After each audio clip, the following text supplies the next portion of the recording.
divide can be traced back to the late 1800s, during what was called by the imperial European powers the scramble for Africa. Colonization was motivated by the European hunger for African resources. The subsequent exploitation of the African people and the uprooting of their spiritual values by Christian missionaries would leave a permanent European stamp on the continent.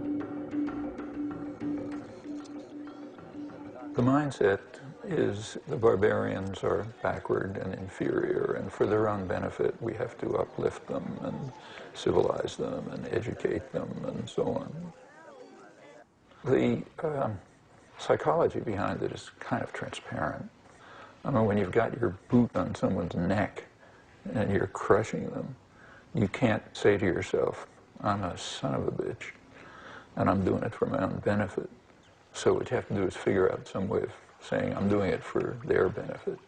And that's a very natural position to take when you're beating somebody with a club.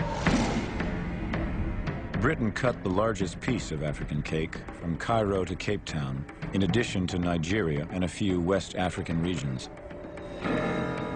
It was also the British Empire that in 1894 imposed an arbitrary boundary around the many diverse ethnic groups and kingdoms that would make up Uganda. The southern Bantu-speaking people were given economic, political, and educational advantage. The northern ethnic groups, two in particular, the Acholi and the Langi, were the main recruits for military and police positions. By exploiting linguistic, ethnic, and cultural differences between the peoples of the North and South, Britain's divide and rule policies created a tension between them that helped maintain British rule. The French took an east-west slice of the continent as well as Madagascar. The Belgians took Rwanda, Burundi, and the Congo in what Joseph Conrad called the vilest scramble for loot that ever disfigured the history of human conscience. Slave labor took over 5 million lives. In Rwanda, Belgium entrenched the idea of the Hutu as a workforce and the Tutsi as extenders of Belgian rule. The politicization of these two cultures would profoundly contribute to the genocide of 1994.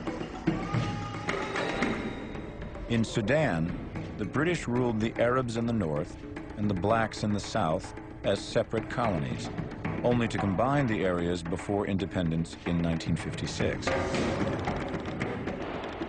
The result has been relentless civil war, the Darfur massacres being the latest tragedy. The Portuguese decimated Angola, Mozambique, and Guinea-Bissau well into the 1970s.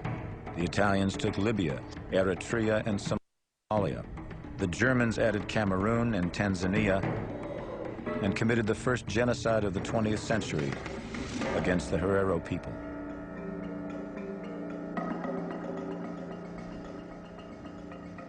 No colonial power is going to succeed unless it's going to play on existing divisions and sharpen them, increase them, exacerbate them.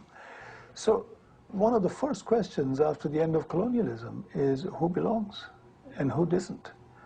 Who was part of the colonial struggle and who betrayed? And this is time to settle scores.